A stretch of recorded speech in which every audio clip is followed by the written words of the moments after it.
I 60 år har Sverige skickat soldater in till krigszoner. Men när de har återvänt hem så har de ofta blivit ignorerade, bortglömda och till och med bespottade. Nu tar de makten över sitt eget öde och marscherar över Sverige för att visa att de finns. Granaterna bara haglade över oss. Ja, det var hemskt alltså. Johan och Gunnar dog 7 februari. Flydde jag från min livssituation och hoppade ut genom balkongen på 6:e våningen.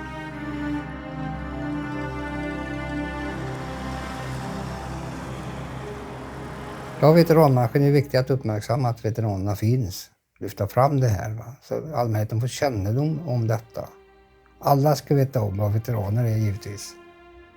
Vi får inte vara anonyma. De måste förstå oss.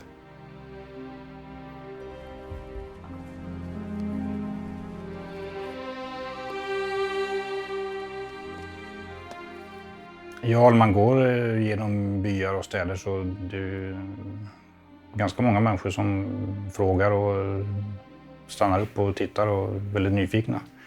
Och får vi tillfälle att förklara för dem så gör vi givetvis det. Det handlar mycket om gemenskap och det handlar mycket om gemensamma upplevelser. När vi kom hem från Kongo, det var ju under striderna där nere, och berättade lite om vad vi varit med om, så vi var inte trodda här i Sverige. Och alltså det var så främmande för svenska förhållanden då. Det var ju så lång tid sedan så det förekom krig för Sveriges del. Och ja, vi slutade prata helt enkelt om det. Jag var tyst i 50 år. Det har varit förekommit självmord och sånt där. Och det är väl kanske, ja, det kanske har varit mindre av den varan om man hade tagit hand om oss när vi kom hem. Vi riskade ju våra liv. Och många som också dödades där nere. Och sådana som jag alltså pratade med strax före som var beskjutna och med lastade då, det kistan och så här efter. Det sätter ju sina spår allt sånt där, det är jobbigt. Men vad när man kommer hem? Ingenting.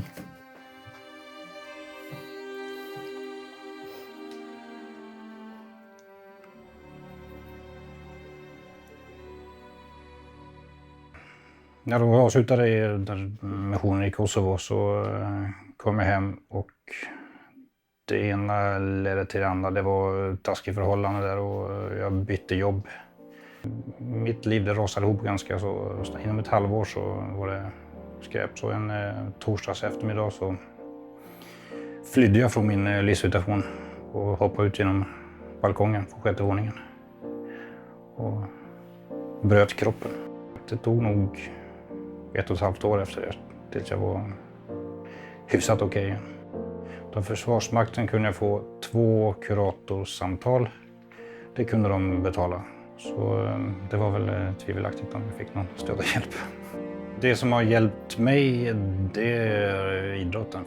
2 år efter olyckan så var det en idrottsinstruktör där jag låg på rehabsjukhuset och som tyckte jag skulle börja spela basket. Så det gjorde jag. Och på den vägen har jag rehabbat mig själv. Jag upplevde min Afghanistaninsats som en positiv upplevelse. Jag kände att vi gjorde nytta. Jag märkte när jag var på den sista bataljonen i Bosnien. Och när de berättade för lokalbefolkningen att vi skulle avsluta så var de väldigt besvikna. För de ville ha oss kvar där.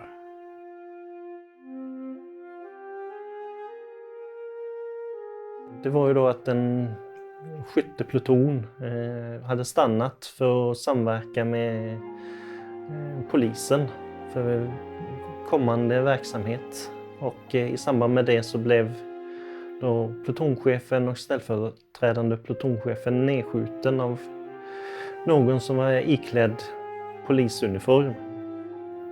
Johan och Gunnar dog 7 februari 2010. Folket hemma i Sverige hade inte särskilt stor kunskap om vad som skedde där. Utan både media och även Försvarsmakten och sånt var väldigt sparsamma med den informationen som gavs. Man kan ju bli lite besviken eller så att folk inte vet om vad vi håller på med. Det bästa vore om folk förstod att en veteran är någon som är villig att egentligen, om man drar till sig yttersta så är man villig att offra sitt liv för någon annans liv. Jag tror inte att politikerna har helt koll på vilken innebörd det blir, eller i efterhand att skicka ut folk till diverse oroshärdar. Det har vi märkt inte om annat just nu senast i Bosnien och även Afghanistan. Det är många människor som mår dåligt. Vi får inte mycket tack för det att vi riskerar livet på det sättet. Man vill ha ett erkännande på något sätt, va? Att det här, man var stolt över. Va? Inte bara skicka ut folk och sen räcker med när de kommer hem. Så kommer jag inte göra.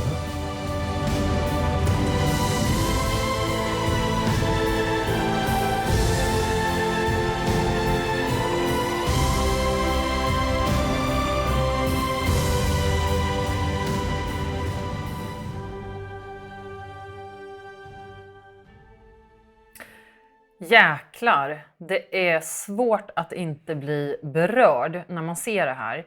Johanne, du var ju på plats när veteranerna gick i mål från Stockholm till Gävle. Vad hände där? Ja, det var ganska tragiskt. Alltså, här har de gått 30 mil genom Sverige för att visa upp att de finns. Och när de kommer till torget i Gävle, då står landshövdingen där, Per Bill, och håller tal. Och det är ju trevligt, men det enda han pratar om det är att det är mycket träd i länet. Och det hade nog alla fattat. Sen dök det upp en annan lokalpolitiker, Patrik någonting, som står och säger till de här 30 veteranerna som har gått i 30 mil med sina 67 av sina döda kamraters namn. Så står han och säger till dem att ja, men jag vet inte så mycket om veteraner, men det är kul att ni är här i Gävle. Det låter ju inte så jätteseriöst. Jag menar alltså, det här gestaltar ju precis hur dåligt det egentligen är med veteraner och veteranpolitik överhuvudtaget. Alltså det är ju fruktansvärt. Sverige har skickat iväg soldater i 60 år. Och likförbannat kan man ändå inte ta hand om dem på ett ordentligt sätt. Och det är vansinnigt. På den nationella nivån, är det någon skillnad på Alliansens politik och Socialdemokraternas och Miljöpartiets nu? Ja, men inte alls som man tror. Alliansen inrättade en veteranpolitik och sedan 2010 så har man veterandagen på Gärdet i Stockholm. Men statsminister Reinfeldt, som var ytterst ansvarig för att skicka iväg soldaterna till Afghanistan, en insats som dödade 5 soldater och skadade 12 svårt. Han satte aldrig sin fot på veterandagen. Och han kallade till och med Försvarsmakten för ett särintresse, vilket var extremt osmakligt. Alltså ingen annan statsminister eller politisk ledare i världen kommer undan med en sån sak. Hur är det med Löfven då? Ja, sossarna har varit riktigt bra. Löfven, han var på veterandagen och höll ett fantastiskt bra tal. Och man är mycket, mycket bättre om man verkar bry sig mycket mer om de här. Samtidigt ska man då veta att trots att sossarna pratar mycket om internationella insatser så har vi aldrig haft så få soldater ute i världen som vi har nu. Det är intressant, men hur, om man tänker sig Fredrik Reinfeldts efterträdare då? Ser man en skillnad där? Faktiskt. Anna Kinberg Batra, hon var också på veterandagen nu senast. Och hon sa, jag pratade med henne och då sa hon att nej, men hon förstår ju inte alls att man inte tar hand om veteranerna. För det är ju politikernas ansvar. Det är ju politikerna som skickar ut dem. Så det verkar ju förhoppningsfullt, men det verkar inte riktigt ha trängt ner till lokal nivå än. om man säger så. Jag förstår. Men saken med det här, att ta hand om veteranerna, det handlar ju faktiskt om vanlig, ren och skär anständighet. Tack för att ni tittade. Sprid gärna klippet för veteranernas skull. Och titta gärna på oss snart igen. Vi ses!